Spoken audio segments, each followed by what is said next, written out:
suggesting that now the Apprenticeship Act is going to get amended and going to be launched in a new avatar. What is it that government is doing to make apprenticeship popular so there is a wider acceptance by the youth to take up apprenticeships? See, in my address also, I said that IEC is going to be an important component of our apprenticeship, but it will focus more on the establishments. But as far as the youth are concerned, see, we are now switching to, for all our training programs, we are demand driven. Like the district level, we are having a counseling center. One counseling center will be there. Any youth can go there and say, I want to get skilled.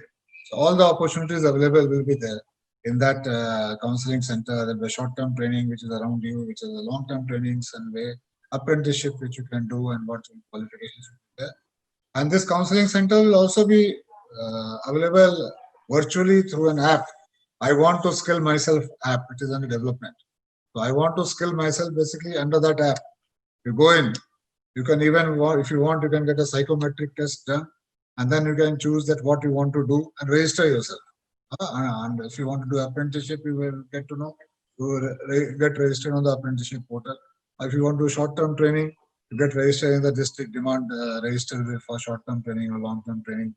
So that is done. So that will be there. Where youth will know that apprenticeship is also an opportunity. Other thing we are going to do, we are going to access schools every year for half a day. From the skill ecosystem, people will go to the schools, especially on 10th class and 12th class. That what are the opportunities available to you? Because people don't know, because everyone thinks a higher education degree, karna hai, then something is to be done. That's the feeling in the country. Only those who are left out think about skilling. So we want to catch them there itself, that the way private universities go and access in the schools and say that you can come to our university.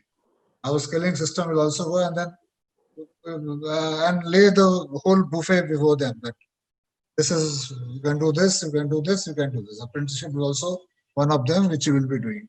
Other thing, you must have seen that we have launched that ASEEM portal, that is the Atmanirbhar Skilled Employer mapping. So what happens now that we have a dichotomy in the country now.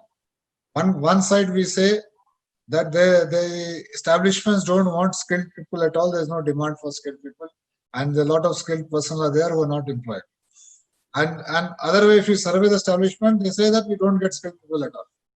So this is mapping. There are people, there are establishments, but they are not able to search each other. This is an all India kind of, you can say, urban club kind of thing. At a click of a mouse, I suppose you want in Banaskantha 4 plumbers. From there, you can get the details of 4 plumbers. You can call them for interview. You can select them, whatever you want to do.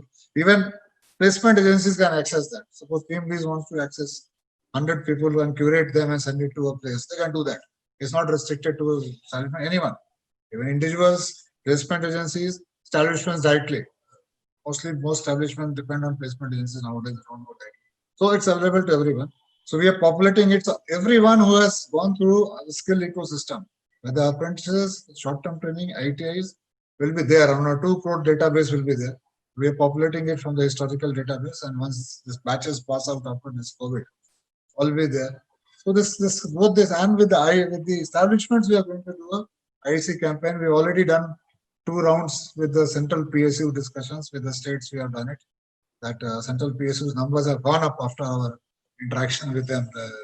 At least that we tell them that we should not see the 2.5% limit. We should see the 15% limit. As the PSU should be leading instead of following that just mandatory 2.5%. So we are working on that. It's a continuous process. And any feedback which comes, if we feel it is good and feasible, both have to be there. We take it up. There's no problem in that.